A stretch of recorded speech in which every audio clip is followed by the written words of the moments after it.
Hello everyone, so today we're going to be doing my first manga haul of 2025. I have not done a manga haul since October, so I have quite a lot of stuff to talk about. I'm not sure I've picked out all of the stuff that I've collected in the last few months, but it's everything I can remember that I still need to mention in a haul video, starting with this giant oversized art book called JoJo A Go-Go. This is bigger than any other art book I have, and I have quite a few of them. None of them are this big. It will not fit on my shelf. I have to go put it on another shelf, like a shelf I use for regular books out in my other room. But it is a really nice book. Of course, it has some really nice art pieces, so I'm glad to have it. I really like JoJo's Bizarre Adventure.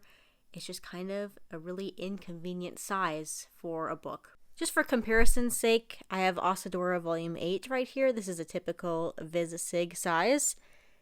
And JoJo's Bizarre Adventure, the art book, is quite a bit bigger than this. And you can't even see the entire book in the frame. So it's a big art book. Next up, we have some stuff that I received in a Secret Santa. So every week we do the manga reading sprint squad over on Marguerite's Manga's channel. And we have a lot of fun doing that. And this year, or I guess this past year, we decided to do a Secret Santa event. So my Secret Santa was Pippa from Strawberry Shoujo. And she gave me a lot of cool stuff, starting with Neo Parasite M and Neo Parasite F. So these are the Seinen and Josei. Wait. These are the Shonen and Shoujo spin-off side stories from Parasite made by different authors. So I'm really excited to read these. There are some authors I really like Moto Hagio and Asumiko Nakamura. And of course, some authors that I don't think I've ever read from before, ones that do not seem familiar to me at all. So yeah, very excited to have these. Next, she also gave me Lonely Castle in the Mirror, Volume 1. This is one I was vaguely interested in. Looks like an interesting kind of fantasy, kind of coming-of-age story, I believe. And it's based on a novel. I have not read the novel. I know this manga version will be 5 volumes when it's completed, and I think it's almost done. There's just one more volume that should be coming out pretty soon. So yeah, this is the one I will be talking about in my next tri-volume video, which should be the one after this, I believe. Then I have The Other World's Books Depend on the Bean Counter Volume 1. So this is one that I've heard a couple of people talking about very passionately, so I am excited to give this one a try. Again, this is one based on a light novel, so we'll see how that goes, but I am excited to read it. And then one I've had on my wish list for quite a while, just because the cover has a moose on it, and it just looks really cool. So this is The Ice Wanderer and Other Stories by Jiro Taniguchi. And Jiro Taniguchi, if you don't know, is the author of Summit of the Gods, which I have read, and some other stuff like Walking in My Neighborhood, or The Distant Neighborhood, something like that. A bunch of stuff, other stuff I haven't read, but I have read Summit of the Gods.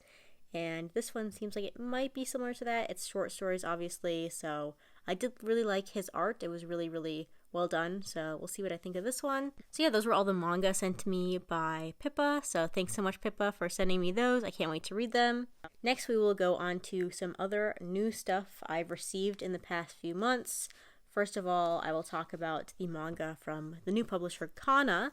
So I have Manhole, Volume 1. And Volume 2. So I have already read Volume 1. I talked about that in my last tri-volume video. Really enjoyed it. This will be a 3-volume story when it's completed. So can't wait to read Volume 2 and then Volume 3 as well. This is a very, very gross manga though. So if you have any issues with eyeballs, do not read this. But I enjoyed it. Then I also have Volumes 1 and 2 of Leviathan. So here's Volume 1. I'm not sure if these are going to stay up. And Volume 2, another horror manga. In this case, it's more like suspense, sci-fi, strange things going on in this abandoned spaceship. So I really enjoyed Volume 1 as well, and can't wait to read Volume 2. I'm not sure how many volumes of this there will be.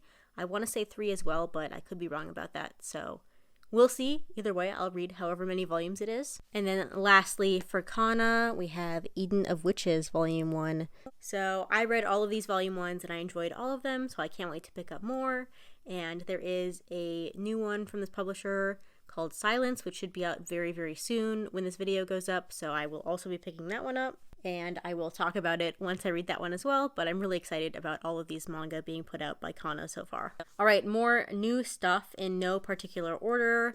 Firstly, we have 100 ghost stories that will lead to my own death. So this is pretty much, as the title suggests, it's 100 ghost stories. And this kid on the cover here is kind of telling us these stories. We are from the perspective of, I can't tell if it's like a camera and he's recording them or something else is going on, but he's in his bedroom telling us these stories. And it's kind of creepy, not just the stories are creepy, but also the way he's telling them. Like, we get little glimpses into his family life, just barely, and there's some strange things going on there. So we kind of have these two different facets of the story that are really interesting. And yeah, I really hate it when horror manga are compared to Junji Ito just because they're horror manga, because I feel like that's just a cop-out. But I will say the last story in this volume definitely felt like it was inspired by Junji Ito. It was gross. There were things coming out of people's mouths that just felt like it was from Junji Ito. But yeah, I really enjoyed this first volume. Next up, very, very different from that previous volume, is JoJo's Bizarre Adventure, Shining Diamonds, Demonic Heartbreak, Volume 1. So this will be a 3-volume series. It's a spin-off of JoJo's Bizarre Adventure, obviously. We have Josuke on the front there and a whole horse right behind him, which is interesting because they are from different parts in the manga, so I'm not sure what's going on there. But I am kind of disappointed that this is not the same hardcover size like Despo Kishibe Rohan, so I can't put it next to there. I don't own any of the other JoJo's Bizarre Adventure manga. I've watched all the anime, but I just don't want to try to find space for all those volumes. But I do have the spin-offs. And I do really like JoJo's Bizarre Adventure, so once this series is complete, it's only going to be 3 volumes, I will go ahead and read that. Next up, I have a feeling this one is not going to stay standing up when I put it here. This is Ultra Heaven, Volume 1. There we go, it's a little crooked, but I'm afraid if I move it, it will fall again. So, Ultra Heaven, Volume 1, this is by the same author as Heaven's Door, which I read, and it was very strange. I'm not sure I liked it. The art was amazing, like, weird, amazing art, but the actual manga, I'm not sure I got anything out of it. It's all very trippy, so I did want to pick up this one as well, give this one a try, see if there's more of a story. Since Heaven's Door is like short stories, I'm not sure if this is going to be more short stories or like an overarching plot. We'll see. This will be 3 volumes, I want to say, completed, and it's put out by Last Gasp, so really love any opportunity to support indie publishers, and this one seems like something I should try at least. Next up, another big book is Ashita no Joe, Fighting for Tomorrow. So this is put out by Kodansha. It is the long-awaited release of the story that is over 50 years old. Very inspirational for many sports manga as well as manga in general. So I'm very excited we got this manga in English finally. I can't say that I'm not extremely disappointed with the release of this, and in particular the price tag of this release. I understand the license was probably expensive, but I still don't think that justifies $60 retail price for this manga. Honestly, even $40, I would have been like, okay, that's kind of expensive, but I would have picked it up without any second thoughts. But $60, I'm really going to have to love this volume in order to justify that price. The digital volume is much cheaper, I will say, so if you're not really motivated to pick up something like this, the digital volume is probably the way you want to do it. But I'm halfway through reading this. I am enjoying it, so we'll see. I do really want a piece of history like this on my shelves, so I'm still undecided. Obviously, I did not pay retail price for this. I would never pay retail price for anything, but especially not something that is $60 for just like a typical hardcover volume.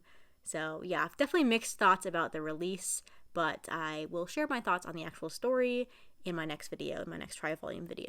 And lastly, for these like oversized books, I have Volume 1 or Deluxe Edition 1 of Ubelblatt. So just for context, this leather-bound, oversized hardcover is $55, whereas Fighting for Tomorrow was $60. So granted, Yen Press already had the license for this, so it probably wasn't as expensive to produce, but whatever, I'm not going to get into it in this video.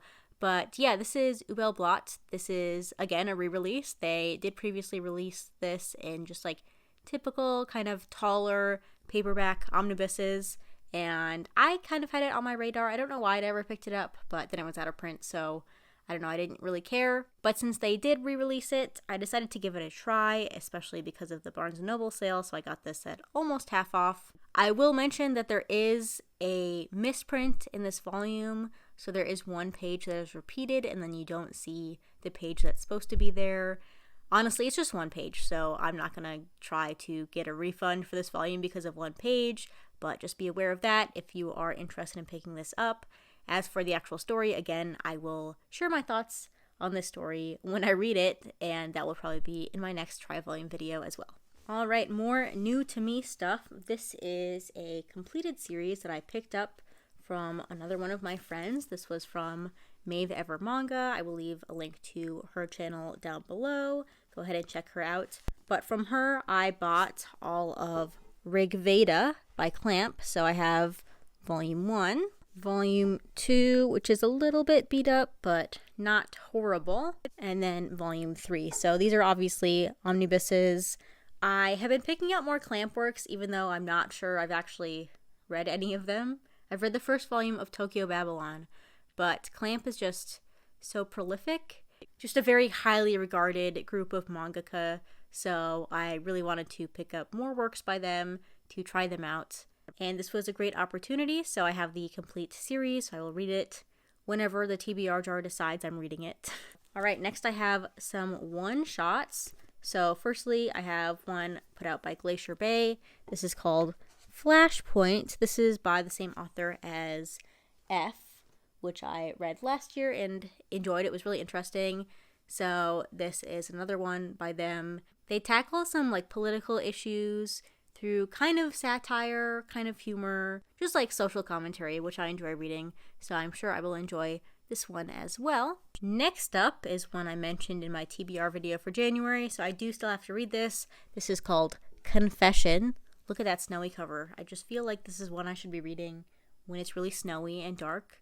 I don't have a cabin to go to where I would do that, but this is about two men, I think, and they are stuck in this cabin during a blizzard, and one of them confesses to committing something horrible, I want to say. I haven't actually read the synopsis, but I don't really want to for something like this, so once I read this, which I think I will be reading during the readathon that I'm co-hosting, so we'll see what I think of it then. Next up, I have IL by Osamu Tezuka. I don't think that's going to stand up, so I will just hold it like this.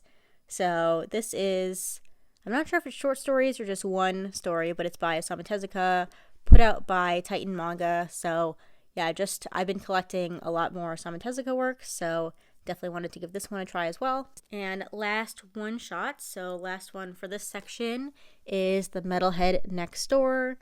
I have not been reading as much BL lately, but I did want to pick up this one because it's about a metalhead, and I am a metalhead, so I wanted to pick up the Metalhead BL. That's literally it. That's the reason I bought this. I feel like I was kind of obligated to. So yeah, I'll let you know what I think of it when I read it. And this is not a manga, but it is kind of like a guidebook for my favorite manga of the year last year, and that was Delicious in Dungeon. So this is the Adventurer's Bible, and yeah, just like little character sheets and bonuses about the monsters and the characters in this manga.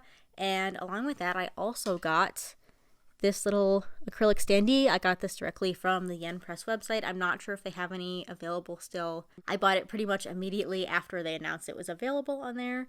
And yeah, I really wanted this because I want figures of all of the characters, but I haven't found any that match really, and I don't want to get an Android. So I have this, and it's cute, and it was a lot cheaper than buying figures of all the characters. So next I have some final volumes. So firstly, we have Innocent Omnibus 3. This is one I am also planning on reading before the end of the month, and hopefully it does not traumatize me as much as the first volume did.